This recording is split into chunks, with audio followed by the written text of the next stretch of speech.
Hey, welcome everyone to another episode. I have my guest here today is Dives from Mormon News Roundup. Did I say that right? Yep, Steve A's with the Mormon News Roundup. It's great to be on. Where will you go? I've always been a big fan. I've listened to many of your episodes, the majority of them, and I really enjoy what you bring. This has been a collaboration which has been long in the process. I guess my superpower is wearing people down, which I managed to do on you. But we finally got together, and it's going to be a good ride. This is interesting because I don't remember you ever inviting me until you invited me. So, but if I was saying no, I'm sorry. You just said that you were working on your engineering degree and a couple of other things and that you were too busy, which is totally understandable, but we are together now. That was a long time ago. Okay. It was. This has been actually years in the making. You don't remember it, but I do. But hey, the most important thing is we're here now. Yes, we are here now. All right. Well, let's just get into it. So my first question that I like to ask people is, what is your 2-minute Mormon story? Like, what's your background? Why are you in this space? Why am I even interviewing you?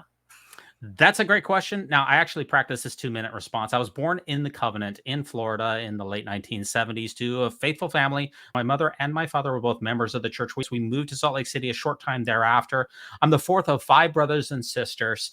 Unfortunately, when I was around 8 years old, my family came crashing down as my parents got divorced. My father was an alcoholic. He was a drug-addicted mess. He did not pay his child support. We suffered through several years of poverty before my mother got remarried to another faithful Melchizedek priesthood holder. We ended up moving to Oklahoma at that time, but I was not satisfied with that current condition. I ran away from home many times, and they finally threw me into a foster home for about a year.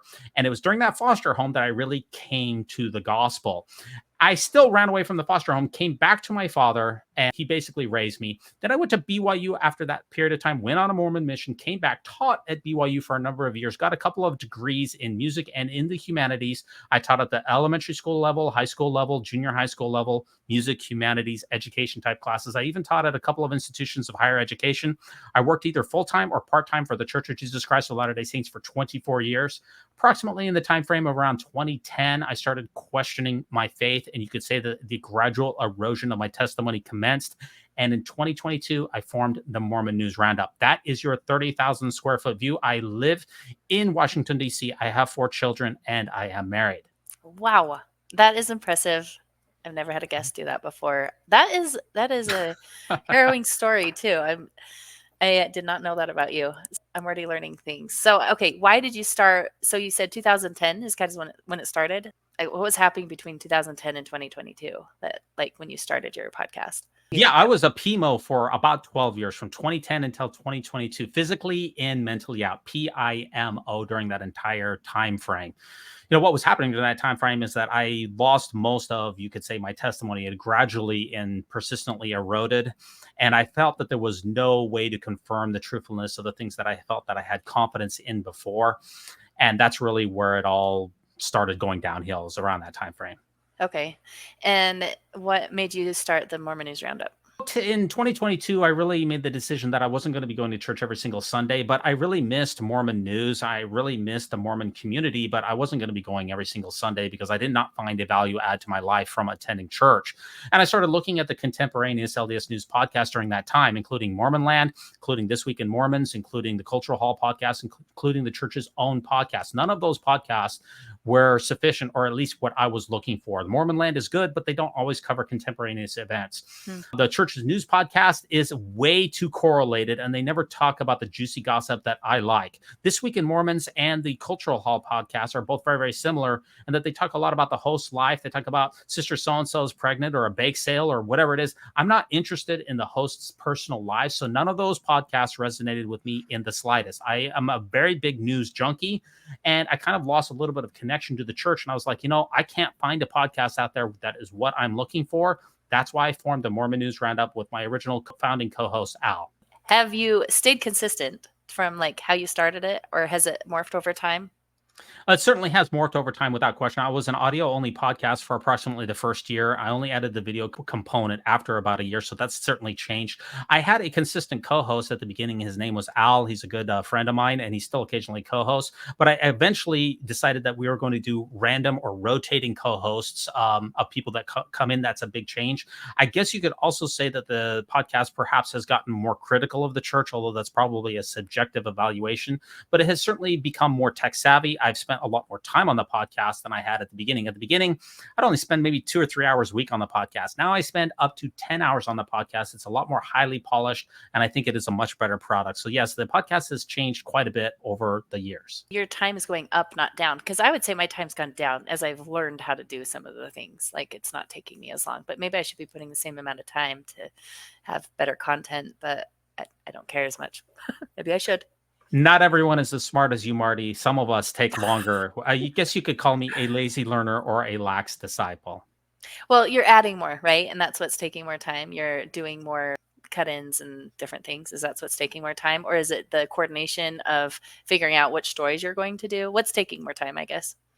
Well, I mean, first of all, you have to research the articles. Second, you have to read the articles. Then you have to prepare slide presentations. We're not just talking, with microphones and talking heads, because that's what you get with This Week in Mormons. That's what you get with the Cultural Hall podcast. And the church's podcast itself is not a visual medium either. Really, when I came into this space, I was the only one who was doing an audio visual portion of an LDS Church News podcast at all. Although since that time, we've had a couple of other people have entered the sphere. So yeah, it takes longer to be able to put these type of things together rather than just talk about church news articles with a friend. So you cover news, you do an episode every week, but then you've also added in a movie review. Is that every week as well? We have new episodes of the Mormon News Roundup every Sunday night at 9:30 p.m. Eastern Standard Time. That's typically an hour to an hour and a half full episode that covers contemporaneous Mormonism for the last 7 days, and we concentrate on the Bergamite branch, although we do discuss the Community of Christ and FLDS. We also have the Mormon movie reviews, which is where we either review an official church-produced film in real time, or we'll just do a brief review, just like any other movie review, or we'll do a watch party where we'll watch God's Army or The Other Side of Heaven or The Best 2 Years, and we'll talk about it in the live chat in a contemporaneous way. So I'm a big fan of LDS cinema. I was featured in the Religion News Service on that and also in the Salt Lake Tribune. I really like old Mormon movies, and it's just a real big part of who I am. Favorite one? My favorite Mormon movie of all time, it really depends on when you ask me. I mean, I've got a lot of great favorites that have occurred over the years. I always go back to The Summer of Decision because that's one of my favorite LDS movies of all time. I guess you could say that it's right up there, but I have a lot of great LDS films that I've reviewed. I've reviewed almost all of the church's official full-length productions, and I'm going to eventually review them all. So if you wanted to start at a place, go onto the Mormon News Roundup on YouTube and search for Summer of Decision. I really like that review, and I think it's a lot of fun. Singles word for me. There's all kinds of quotes in there that I say all the time. If I ever go visit family in Boise, I always say we're going to Boise because his mission call was Boise. Anyways, great flick. Do you think you'll do this forever? Like, do you see yourself doing this in 10 years and 15 years and 5 years? Like, I don't know. Where do you see yourself? I talked about this in my 2-year anniversary special, and I said, what will I be doing in 10 years? It's hard to imagine that I would still be doing a weekly Mormon contemporaneous LDS news program in 10 years, but I really don't know. I have no plans to stop in the near term because I do enjoy it. I mean, it's just a little hobby of mine. It takes about 10 hours a week, maybe even less at times. It really just depends. It's hard to imagine that I would be continuing to do this for the rest of my life. So you mentioned that you have gotten more critical. Do you think that is I don't know, you say that might be subjective, but you're the one that said it. So you think you're getting more critical, or you have had comments that you're getting more critical? Like, what do you mean by that? I think that it would be objectively verifiable that the podcast has gotten more critical in its tone. I really am an aspiring anti-theist. I'm not just an editorial commentator. I really aspire the people who I value the most in their voices are people who are truly anti-theistic. And I see myself going down that road. And I think that if you go back and listen to the podcast, you will see that the tone of the podcast is increasingly critical. And that's unfortunately or fortunately very common in the LDS podcasting world. John Larson, for instance, who did Mormon Expressions, he got very much more caustic. Radio Free Mormon as well. Bill Reel, John DeLynn. A lot of these podcasts, they get more critical of religion as time goes on. And I think that the Mormon News Roundup is no different. You said you listen to like a lot of my stuff. That is definitely not mine. Why are you even interested in my content? That fascinates me. I listened to, especially before I started the Mormon News Roundup, I really listened to a huge amount of content. I mean, I don't listen to, I don't really watch movies. I don't really watch TV. I only consume podcasts. I know it's kind of crazy. I'm a huge news junkie and I'm a huge Mormon history, Mormon thought, Mormon theology. These are the type of things that I fill up with my free time. So I've listened to every single one of the podcasts in the entire Mormon discussions platform, at least Gotcha. all, not every single episode, but they help me shape my ideas. What is it that they know that I don't? How are they expressing themselves in good ways? What are their good ideas that I can learn from? How are they producing content? And how can I improve on the content that is that I'm going to be making. I think you've made maybe 30 or 40 episodes, and I think I've listened to about half of them. It's important to me to stay in the sphere. If I'm going to be a value add for the Mormon community, for the LDS community, for the news community, I need to see what the movers and shakers are doing out there and, try to emulate the best content creators because, I mean, it's an arms race. I want to have as wide of a scope for the Mormon News Roundup and the Mormon movie reviews as I can. So I need to listen to as much content as I possibly can. It's kind of gone down a little bit since I'm creating so much of my own content, Mhm. but that's still really where my heart lies. Okay. So, do you ever worry that you're not aiming toward truth then? Because if you're going toward where your audience wants, and maybe your audience uh, wants to hear one side of the story, and so then you start to give them one side of the story because you're looking for that thing that will be the best. I definitely do worry about that. And that is some things that I didn't worry about at the beginning because if I was only spending 1 or 2 hours a week at the beginning of the podcast, it didn't really matter to me what the audience really wanted because I wasn't putting that much time into it. After you start putting in more time and effort into a podcast, you definitely want your time to be valuable. And I've noticed that I do tend to hone my content and my co-hosts and some of the articles that I cover in accordance with what my audience wishes are. You can tell with the upvotes and the downvotes. I look at my analytics. You can look at the total number of watches. Every single news outlet, every single media outlet for virtually anyone is going to hone their content towards their niche. I mean, you've got to at least appeal to your audience in some way, in some manner, if you want to be able to have people listen to your voice. So yes, I've taken that into consideration. I'd like to think that I haven't compromised my ability to either be objective or to try to tell the truth, but it's hard for me to judge. Yeah, what are the things that you're doing to prevent it, I guess? If I understand your question correctly, how do I avoid just pandering to my audience for the things that they want and therefore short shrift to the truth? Is that your question? Sure, yeah. That's a difficult question for me. I don't have a great answer to that question because I definitely do. And I just acknowledge that I'm going to be honing my content towards Mhm. my audience. I don't pretend to be fair and balanced. This is an editorial news program. I'm not here to present both sides of it. I'm From here to your present. perspective. Yeah, this is Yeah. this is completely about. I have serious biases that I bring to this podcast. I don't pretend to be a journalist. I don't pretend to be fair and balanced. Just like Sean Hannity Mhm. is generally on the right, and just like Rachel Maddow is generally on the left. Those are editorial programs. I'm not pretending to be NBC Nightly News and Lester Holt or CNN right down the middle with Anderson Cooper. So, right, I mean that's not my goal of the podcast, and I don't think that there would be a lot of resonance in me trying to just run everything straight down the middle. What Yeah. I intend to do with this podcast is to bring some of the years of work that I put into understanding Mormon history, Mormon contemporary thought, LDS news, and just my own personal entertainment quality into the podcast. I have an ethical and moral responsibility not to give falsehoods out and to tell lies. And I really try to avoid that as best as I can. Am I Mhm. perfect? No. People call me out in the comment section and say you misrepresented something or you were factually in error. And I try to take responsibility for that by correcting things in the YouTube comment section if I get them wrong. I'm not perfect. I mean, Mhm. I don't have a big budget or anything for this podcast. Sure. I just do the best that I can.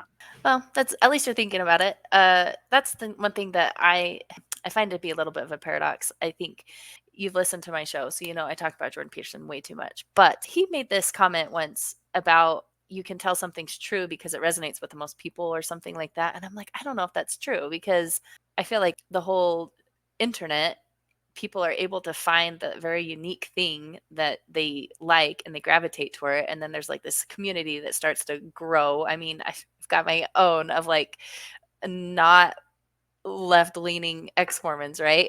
And so like I almost wonder if it's better to have Like, that's one thing I kind of like about the church, is that it's like geographically located. And so you're going to have people in your congregation that are not all thinking the same, because you're all put together because of geographics, right? And you're going to have your own biases because of that too. But it almost seems like if you can narrow in your little group, your echo chamber, to be exactly like you, then you are missing out on a lot of different perspectives. I will say that I don't know if you characterized Jordan Peterson's argument correctly, but just to assume that you did, first of all, the number of people who believe in a particular argument has absolutely no impact on the validity of the argument. People didn't understand where plate tectonics came from, and they blamed it on gods and goddesses. People didn't understand where lightning came from. They blamed it on the god of Thor. People didn't understand that Yeah. the earth was round. Everyone used to believe that it was flat. So it's actually a logical fallacy. It's the argument ad populum, meaning the more people who believe something, therefore it adds validity to that. I reject that entirely.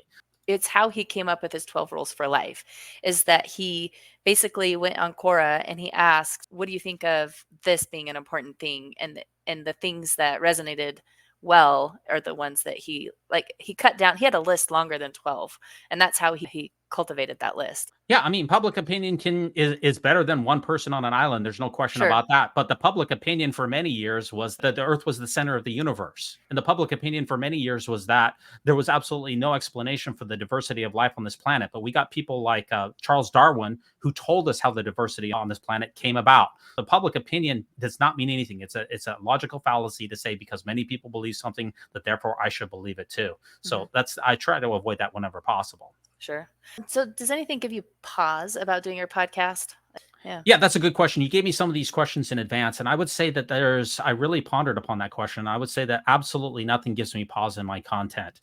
And that's because I believe that I have a moral imperative to call out the truth or to tell things as I personally see them. And I try to be as fair as I can about that. But if someone's feelings get hurt along the way, if somebody loses their quote unquote faith in their Iron Age nonsense or their mystical best friend who they never really had good evidence to believe in, that's a good thing. So there's nothing in my content that I believe is harmful. Absolutely nothing that I produce should have a detrimental effect on humanity. I really think that the question that you're asking me is, would the world be better off without the Mormon News Roundup? And I think that it would be marginally worse without the Mormon News Roundup. And that's the way that I approach things. So any positive feedback that you've gotten that stands out? Podcasting is an egomaniacal endeavor. The All reason right. is because you could just record this all and save it onto your own personal computer, and you would have just as much of an impact, at least in your own life. We all crave the views, we all crave the likes, we all crave the positive feedback. So yeah, when somebody leaves me a comment and says, "I really appreciate your program," or this, or "I really found this to be funny," or "I really found a lot of resonance with this concept," or "You helped me with something," yeah, I mean, that does help me out a lot. I do appreciate that. I mean, we're social creatures. We want to connect with other people. I'm absolutely no different in that respect. And I guess I make no bones about it. Thanks for being honest about that. That's very true. Is there any particular one that stands out?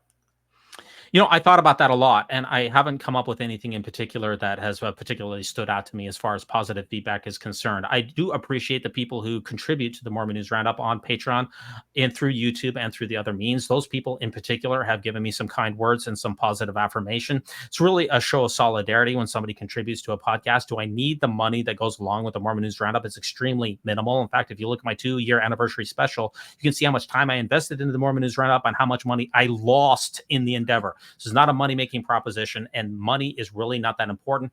But as far as people contributing and saying that you are giving me validation in the things that I've gone through in my life, that is nice to hear. And I guess that is something that I do crave. And how about negative feedback? Anything that stung or anything that you're like, man, I did get that wrong? And anything that stands out? You have people frequently who tell you that you're a child of hell and that you're a demon spawn of Satan because you're in a religious aspect here, and that you're being critical of religion, that you're a spiritual terrorist, and that you've hijacked families, and that you're working against the church. Therefore, you're working against God. I find those to be wholly unremarkable. And for me, that's like water off a duck's back. What I find to be the most helpful feedback, as far as I'm concerned, is people who tell me that my ideas are wrong, or that I got something factually in error, or that I haven't considered a certain perspective perspective, or that I need to hone my views, or that I haven't considered something else. I really like those type of opinions. Now, if somebody comes into the comment section and just repeatedly calls me profanity and calls me an idiot and calls me bad names, I will eventually ban them, because I just don't need to read something that says that I'm a clown, or I'm a child of the devil, I'm a child of Satan. I don't see any value in that. But if they say your ideas are wrong and here are the reasons why, I find a great deal of value in that. So I really appreciate critical feedback to this podcast, because I want to make my ideas sharper and more convincing. And unless people push back against me, they won't. It's a refiner's fire. Do you feel like people coming to your podcast are moving through a phase, like, I guess, do you eventually feel like you hope for people that have left the church, then they move past the post-Mormon content eventually? I really thought a lot about those questions too. And really, it's a very complicated question, and I don't want to prescribe how people interact with the world. I espouse a secular humanist mentality, which is that we should reserve evidence for spectacular claims until such time as the burden of proof of those claims is brought forward. That's not a phase. It's really a worldview. And I think that some of the people who do watch this podcast, that they find that worldview to be very, very compelling. It's not a phase. I don't look at, you're raised in the church, you have a faith crisis, you leave the church, and then the ideal is that you leave it all behind, that you never listen to another Mormon podcast for as long as you live.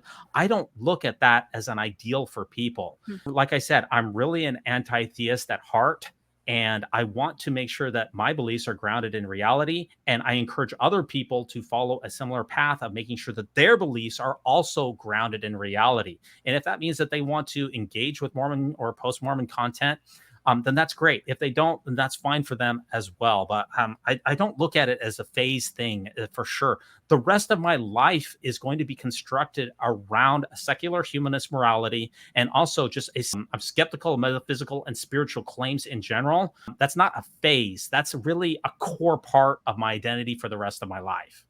Have you gotten into philosophy very much? This is the biggest weakness, in my opinion, in my entire upbringing, because of the church's poor teaching of epistemology, which says that it's all supposed to be based on faith. What I listen to now in my podcast is mostly philosophers, people like Matt Dillahunty, people like Jordan Peterson, who's a philosopher, people like Sam Harris, people who have PhDs in philosophy. I have huge gaps in my understanding of how philosophy works, of how to construct grounded arguments using logic and reason. And I feel like this is something that is on one of my life's goals, of going back and understanding the philosophical underpinnings of theism and anti-theism. This is something that I need to be working on in the future. And in my opinion, is a big hole for a lot of, if you want to call them ex-Mormon podcasters, they don't engage with the philosophical underpinnings of how logic is to be constructed. So that's something is a failing on my part, and I intend to rectify that. And I spend quite a bit of time looking at it, because I guess I'll tell you, Marty, that my idea really is to eventually have like a Mormonism call-in show where we talk all things Mormonism in a live atmosphere, maybe in a call-in show, maybe on Zoom, just like we're doing now, where we talk all things Mormonism. And if I don't have a good philosophy, I'm not going to be able to engage very well in that program. So that's kind of something that I've been thinking about for a long time, and that I hope to be able to put together maybe sometime in the future. Yeah, the reason I ask is because you sound like you have this strong foundation in objective truth and wanting to make sure your foundation is on reality. I think it's like a postmodern idea that there really is no reality, and it's all just my perception versus your perception versus other people's perception, and there's not really an objective truth out there. And so that's why I was curious on your take on that, if you're familiar with that at all. We have to accept the presuppositions that come with logic. And a presupposition that I have says that it appears that we are sharing a reality together. I can't prove that. I have to go forward. I have to make a decision on how I interact with this world. And my presupposition says that you and I are currently real humans that share a reality that we can detect with our senses. I have to start with that point in order to engage with the world. So yes, that's a presupposition. Can I prove that I'm not a brain in a vat somewhere? Can I prove that I'm not in the matrix? No, I can't prove that. That's why they say that hard solipsism cannot be proved. But I have to interact with my reality, and I have to make decisions based upon my reality. And therefore, I've decided to engage with other rational actors who are in this space like you and assume that we are all in here together and that we really are two humans that are sharing a reality together as best as I understand. You have your anti-theism that you've kind of gravitated toward. And what do you feel like are the possibilities? Like, what's your level of confidence that that is not going to change in the future? Like, you're not going to learn something that changes your mind, that that is the best position to found your rest of your life on. Well, what I would say is that, I mean, I'm really basing the rest of my life on a rational skepticism. That is the entire paradigm, or that is the entire foundation for the rest of my worldview. And that's a very reasonable foundation, which says that I don't accept metaphysical claims or supernatural claims until such time as good evidence is provided for the justification of for my belief. So once I am presented with any evidence of the supernatural, of which I have never so far, I have no evidence of the supernatural. I have no evidence of any supreme beings, of any maximally powerful beings, of any demons, jinns, spirits, ghosts, or any God, Jesus, Elohim, or anything else. But the moment that I am presented with any evidence for such beliefs, I will accept those beliefs. And so it's not about, well, when will your position change? My position will change the moment that additional reasonable evidence is given to me to abandon any of my former beliefs. I am an eternal seeker of truth, and I'm not at all close to the idea that there are maximally powerful beings or that there is a supernatural realm. I've just never seen any good evidence to justify beliefs in these notions. Yeah, you're not going to get any argument with from me from anything you just said, but you've tied that together with anti-theism, and I feel like I hold what you just said, but I don't find myself to be an anti-theist. Like, that seems different to me. But you seem to tie it together. Maybe you didn't. Maybe that's like an extra thing. Is it? That's a good question. I mean, theism really says that you're supposed to suspend your reasonable and rational faculties to believe in faith. That is in diametric opposition to a rational, skeptical worldview. Mm. It teaches you that you're supposed to believe in faith, that you're supposed to believe in your own inner heart, your subjective feelings, rather than establish methodologies for finding the reality or the ontological reality that we all share. Those are in absolute diametric opposition. So faith and science are two bedfellows that will never be able to be joined together. And I'm always going to reject people who subscribe to Iron Age nonsense in favor of beliefs that can be rationally justified through especially empirical evidence or logical rationale. All right. Are you familiar with the idea that religions are able to pass down more things than just the actual claim? The claims, the supernatural claims, seem to be the glue that hold a lot of the religions together. So that definitely is there, and that's definitely like similar among the religions. They all have like some supernatural claim, and that's the thing you're rejecting. But then it also seems like a lot of these religions are passing down something valuable along with the claim that seems ridiculous. How do you rescue the good stuff that's passed down that seems to be good for society, I would argue, but not the nonsense? Is it possible? First of all, what I'd say is that I haven't rejected the metaphysical claims of religion. I just have found that there is absolutely no good evidence to believe them. You might have good evidence to believe in your Mm. metaphysical claims, but you have not provided sufficient justification for me to believe them. So it's not that I've rejected them, it's that I have not found sufficient reason to believe in them. As far as what religion does to pass down anything to a person, I see zero value in religion whatsoever. Okay, so there's the anti-theist really coming out. Religion teaches you to abandon reason in favor of faith. It teaches you to reject science. It teaches you to believe in books, especially in holy books, for no good reason. It teaches you to go, it's kind of like what Joseph Smith said, only go thus far and no farther. It's a worldview which is completely stunted from the beginning. I see no positive aspects of religion whatsoever. Nothing, huh? Nothing Nothing. at all. Nope. You don't think that it's necessarily an ideal to move past ex-Mormon content either? Like, if it's something you're interested in, then might as well just stay interested in it. This isn't a paradigm that is kind of like Buddhism. A lot of Buddhist philosophy is that your father, your grandfather died. Every once in a while, you light some incense, you remember them, and that's about it. Mormonism has a philosophy that is really for global domination. It's trying to inculcate a theocracy of end times. It's trying to bring about an apocalyptic mindset where the end of the world will take place. The church engages in the legal sphere of denying trans persons, LGBTQ persons of their rights. The church has fraudulently and shamefully hoarded $300 billion from the rest of the humanity and refuses to use it for any legitimate purposes except for a tiny fraction of it. It's not that I'm speaking out against something that really has no effect on the world. The church still is a huge kingpin. It's the number one holder of real estate in the United States, for instance. The church's hold on, especially the United States, is incredibly important to talk about. It's not that you're going into your closet to worship your little private sanctum, and that has no effect on the rest of you. What the church does is very, very important. I mean, they fought against the Civil Rights Act. They fought against the Equal Rights Act. They fought against LGBTQ rights. They fought against reproductive rights. All of these things inform our modern day reality, and the church continues to hold space in this sphere and wield its incredible influence.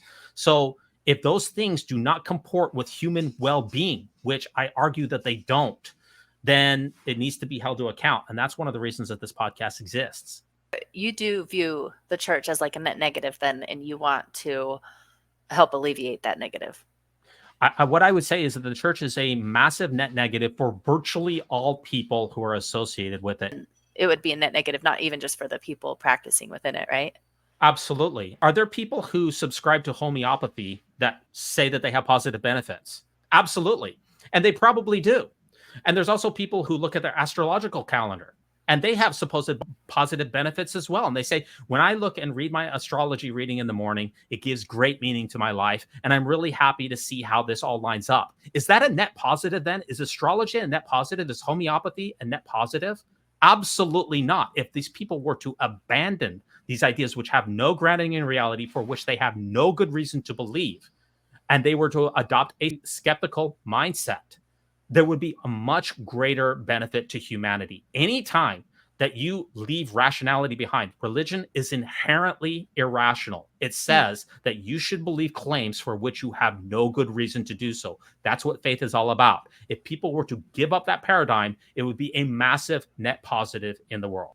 And that includes the church.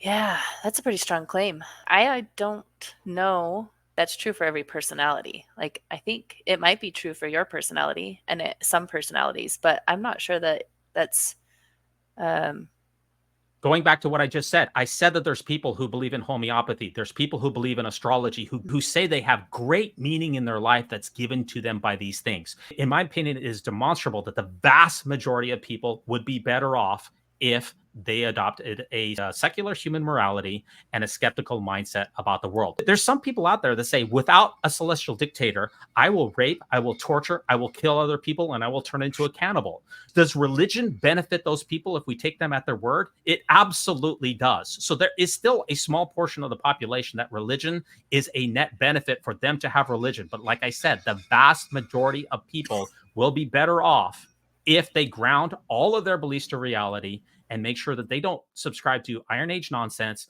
and a bunch of other metaphysical claims which have not met their burden of proof. I wish I knew how to push back on you on that. I don't. There's something missing, I feel like, and I don't have the.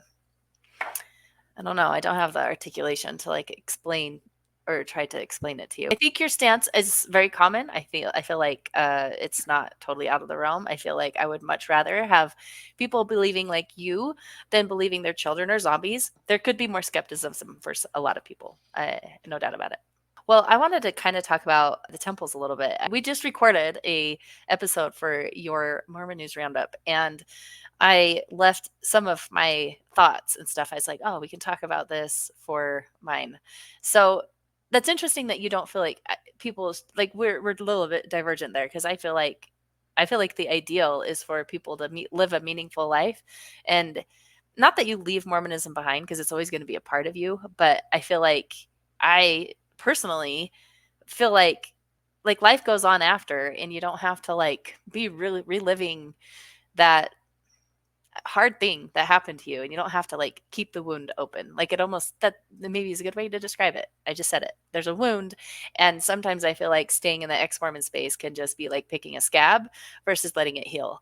Not that you'll still have that scar there and you can't ever make it go away, but yeah, that's a good analogy that just came up with. First of all, this is just a couple hours a week of a podcast. This isn't a full-time job or anything.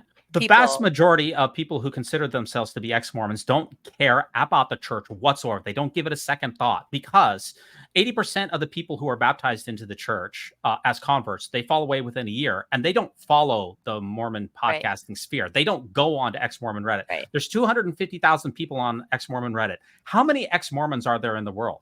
Okay, there's Well, 17 see, million I'm not members. talking about them. I'm talking about people like me, people who took it seriously, had a collapse of belief, and now what? The trope is that ex-Mormons leave the church and they can't leave the church alone. That is absolutely not the case. 95% of ex-Mormons don't engage with Mormonism at all after they're done. There's 17 million Mormons on this planet. Only 4 million of them are active. How many of the rest of those 13 million listen to a podcast every week, or go on to ex-Mormon Reddit, or listen to the Mormon News Roundup?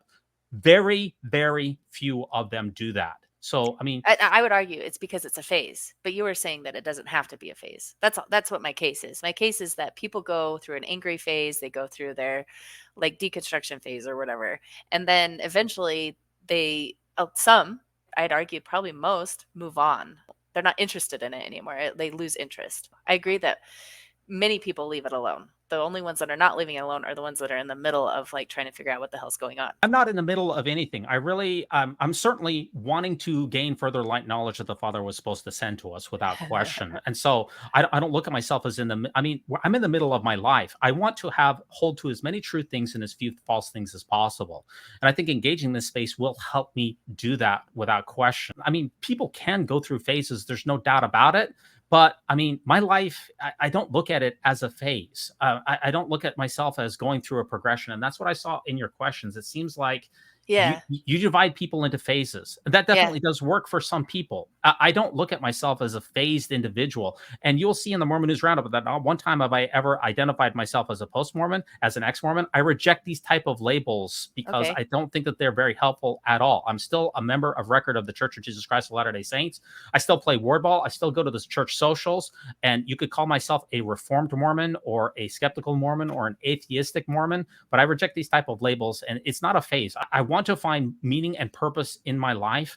And now that there's no good reason to believe that a celestial dictator or that the universe has dictated that meaning to me, I need to find that meaning for myself. And that is a lifelong battle. It's not something that I will just be able to come up with and then Sure. sweep to the side. I guess this is my worry with this day and age of being able to find your little bubble that fits you on your online corner of the internet, is that you start to create content that isn't useful for you in your life. I'll be honest, the temple stuff is very uninteresting to me, and I can't help but wonder if the attention given to the temples in the online Mormon world is indicative of them just being bored of the content. So they're almost creating the content out of nothing, that it's not really news. Well, this Fairview Temple that we just talked about on this last episode was covered in Axios, and it's also covered in the UK Mail. It's being covered by mainstream media, not just little Reddit posts. This is really picking up a lot of steam. So if you're interested in contemporaneous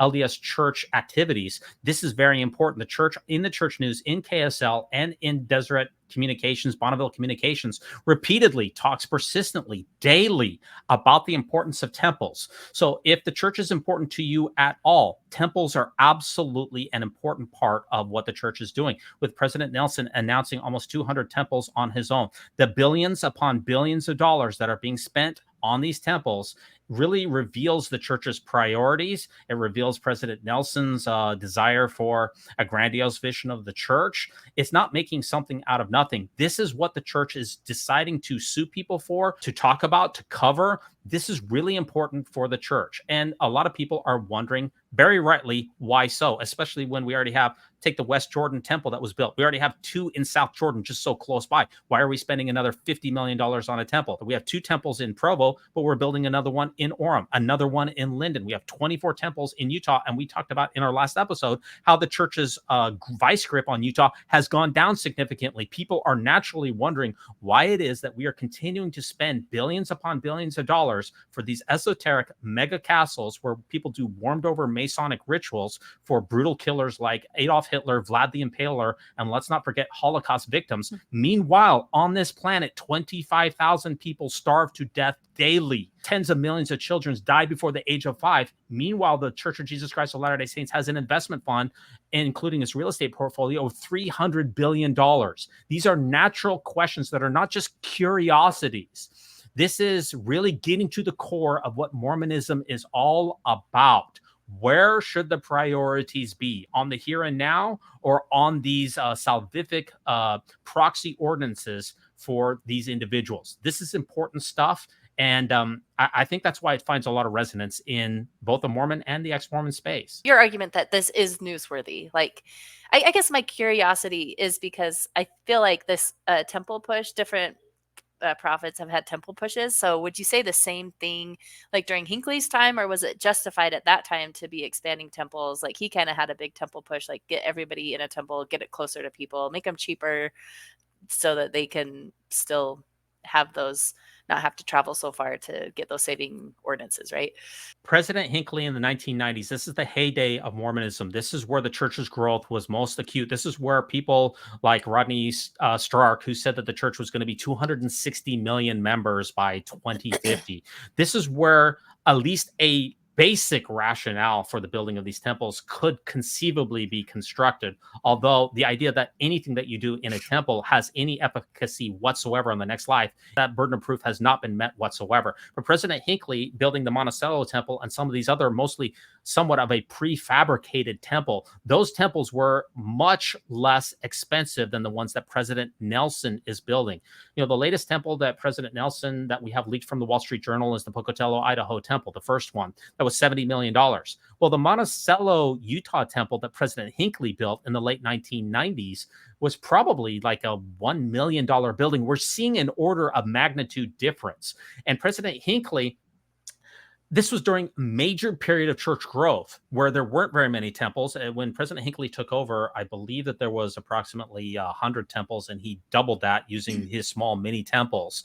And he got them closer to the people that they have. Now we're seeing the exact opposite. The Mormon shrivel is real. We're seeing a significant erosion of total people who affiliate themselves as members of the Church of Jesus Christ of Latter-day Saints, not only in the United States, but throughout the world. And instead, we're building many more expensive structures, and we're forcing them down the throats through litigation and through political donations. And we've even seen in some cases through bribes. At least there was the basics of a reason. You only build structures when you have reasonable evidence that building those structures actually contributes to the welfare of the humanity of this planet. We have absolutely no good reason that building a temple does anything good for anyone. But at least the shred of an argument could have been made during President Hinckley's time that based upon the church's projections and growth rate and the fact that people were farther away from temples and the fact that those temples were much smaller and much cheaper, at least some semblance of an argument could possibly be put together to justify what President Hinckley did. That is in diametric opposition to what President Russell M. Nelson has done with his global temple building spree. Do you feel like it's disingenuous at all to make the claim that it's about the steeple then? Because it's not about the steeple, right? That's a very good question. I mean, there's a lot of things that go into this thing. It's not necessarily about the steeple for Mormons and ex-Mormons, but for people in the community, the height of those steeples, I think, is a significant consideration, and it's rolled up under the steeple. It's rolled up under the water usage. It's rolled up under the transportation issues. It's rolled up under what also people have seen. We don't have to worry about transportation, right? Because nobody's using them. No, there's significant transportation issues that come with all of these temples. I live in Washington, D.C. That Kensington area that is by there, it has significantly more traffic because of that Washington, D.C. temple. Wait, why?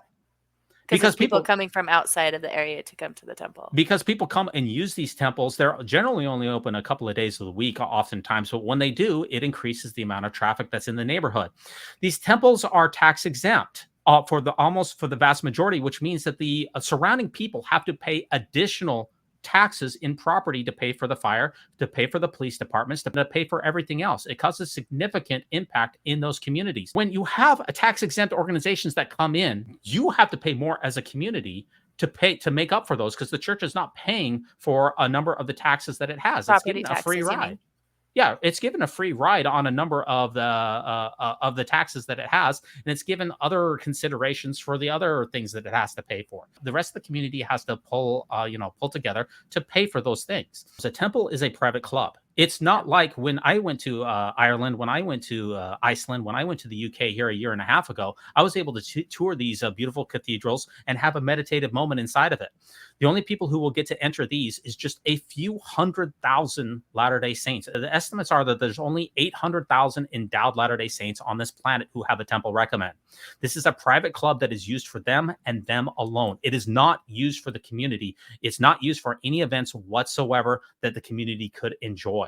That naturally causes a great deal of consternation. And as people know from Nune Noah and other things, what goes on the inside of these temples, we still have the vestiges of the blood oaths, of the people tearing their tongues out, being disemboweled, slitting their throats. Those are still part of the residual of the temple ceremonies, even though the blood oaths in themselves were taken out in April of 1990. People can now see what happens on the inside of these temples, and they find that to be very distasteful. And it's not surprising at all that people in their communities would not want to be associated with something like this. Do you support them being able to build temples anymore then, or do you not support them building any temples? There's a moral aspect that goes along with the temples, and then there's a legal aspect that goes along with the temples. Okay. And the courts have consistently adjudicated that under federal law, that religious institutions have a wide latitude for building structures under the First Amendment of the Constitution in almost any manner that they want. So as a law-abiding citizen, what I want the church to do is to follow the zoning codes, to follow the local laws that they're trying to put these temples into these communities, and to respect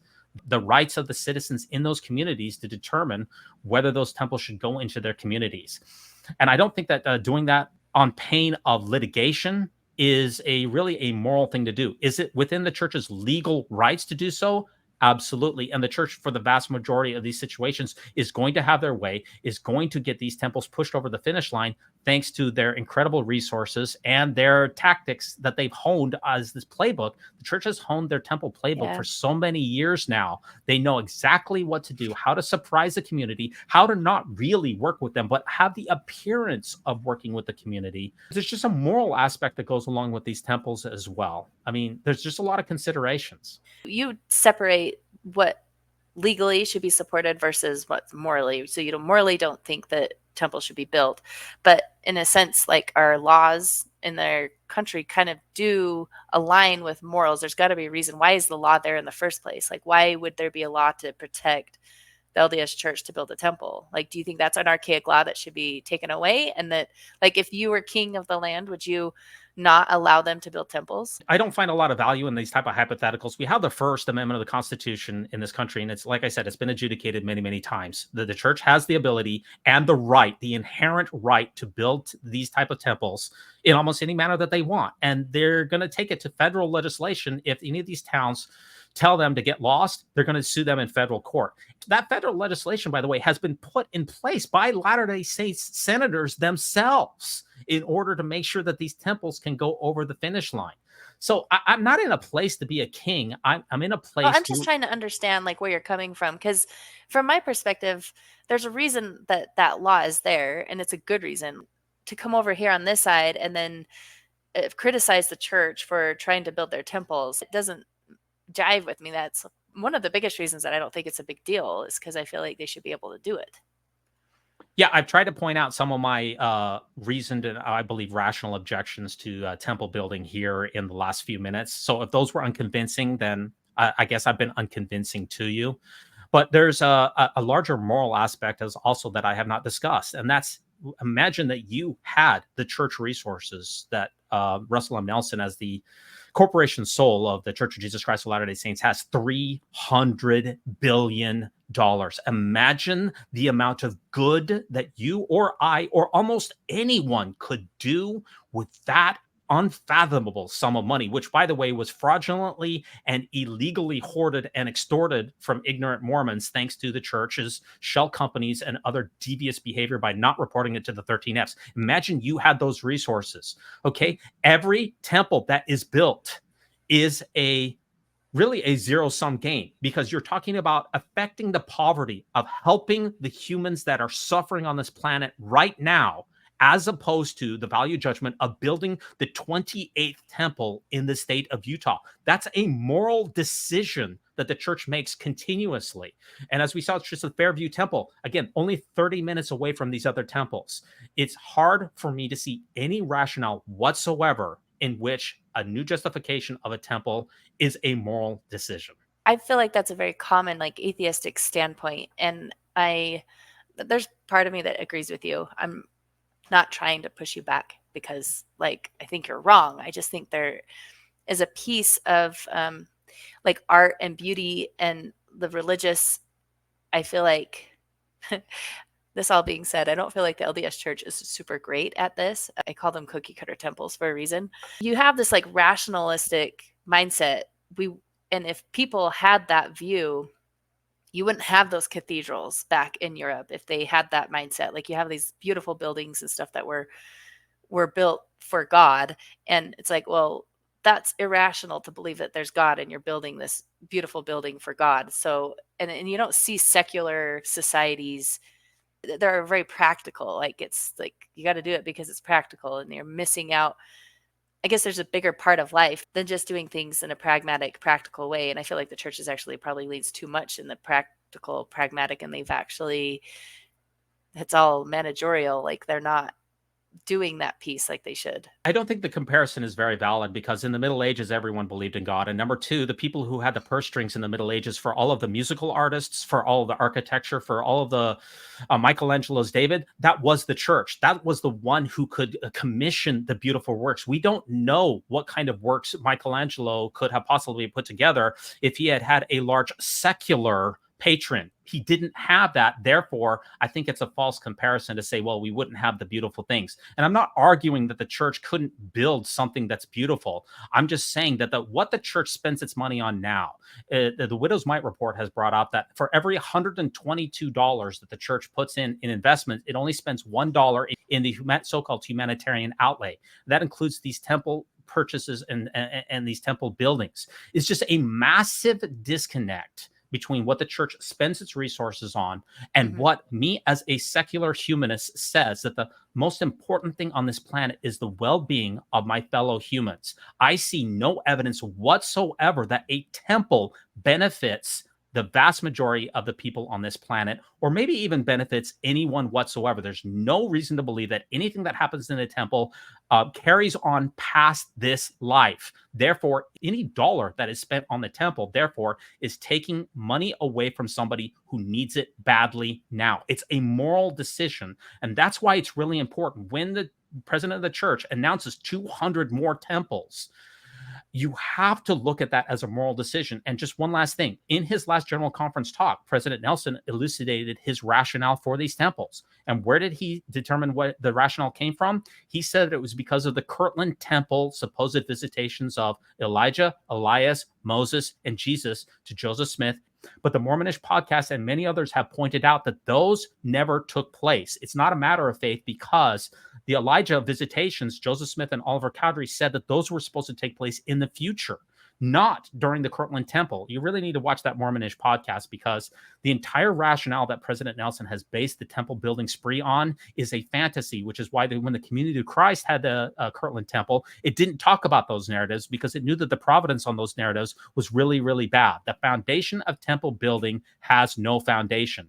Therefore, any dollar that is spent in this endeavor, in my mind, is highly questionable. What is something that you could say positive about the church that would surprise a Latter-day Saint?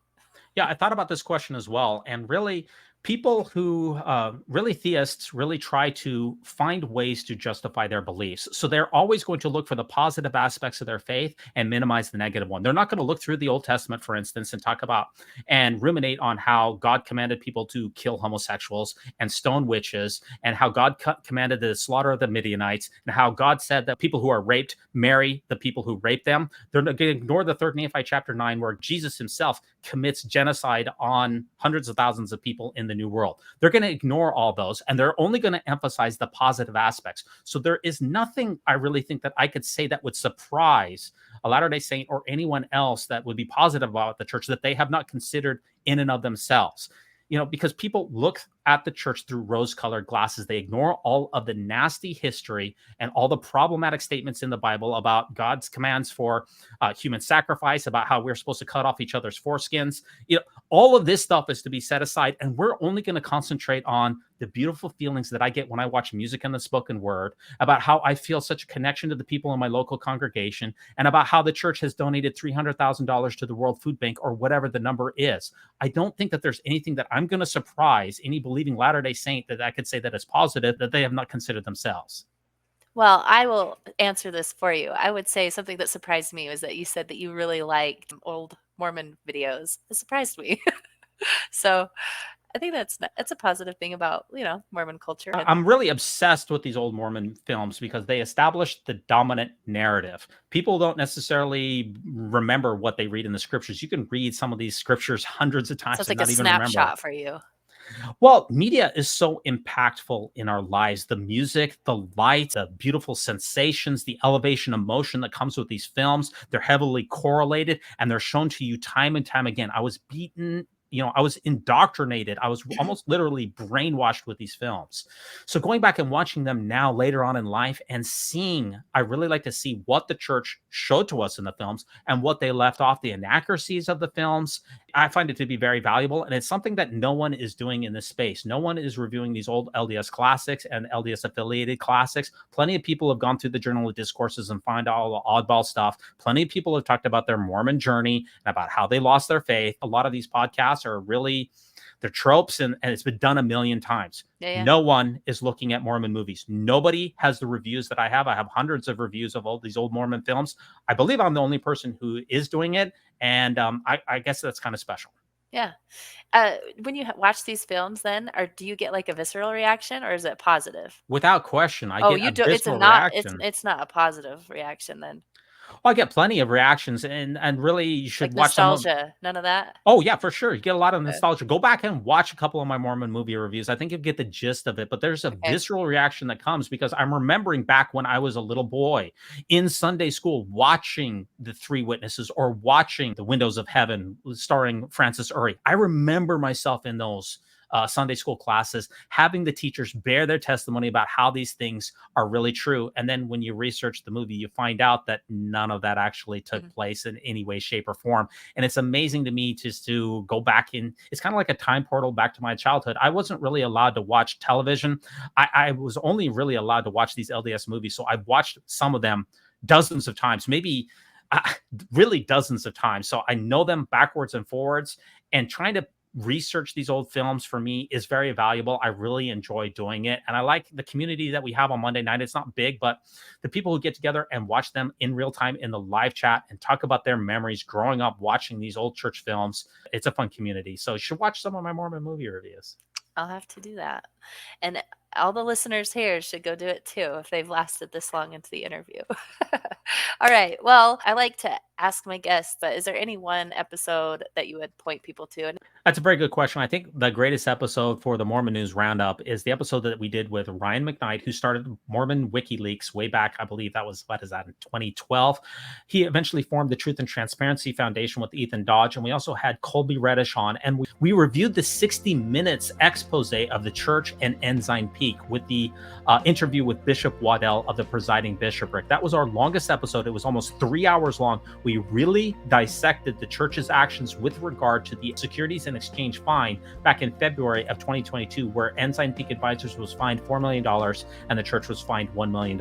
In my opinion, that episode is second to none. And if anybody wants to watch an episode, that's where I would point to it, because that is a solid episode. I'll make sure I put it in the notes. Is there anything else that I missed out? I had asked you a bunch of questions. Was there anything you were dying to answer and you want to answer? Well, I'll just say I'm a big fan of Where Will You Go? I really appreciate coming onto the podcast. That means a lot. You can find the Mormon News Roundup. We're on Twitter. We're on TikTok. We are on Facebook. And we're also on YouTube. We'd be very grateful if you'd leave us a 5-star review. If you'd give us a thumbs up, turn on notifications. We'd be very, very grateful for that. Marty, it's been a pleasure. Thanks so much for having me on. Yeah, thank you for coming.